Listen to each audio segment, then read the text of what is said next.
To access the service, I just go to the CALIFE website, calife.desp.space.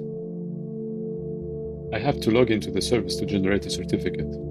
As it's my first visit, I have to register.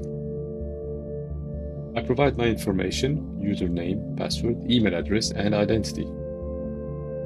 Once my email is verified, I'm able to connect to CALIFE.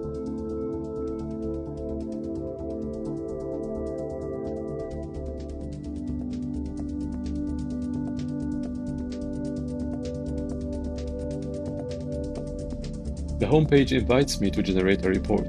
Let's try that.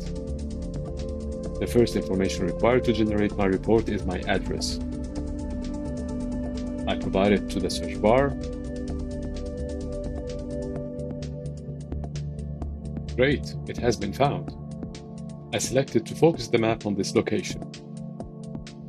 Okay, it's my address. I can confirm this location. I want a French report. Let's give it a name, and I can confirm. Alright, all the information is correct. I can submit my request. My report has been successfully submitted. It'll take some time to be generated, generally less than an hour. I can check its status in the history page or in the welcome page.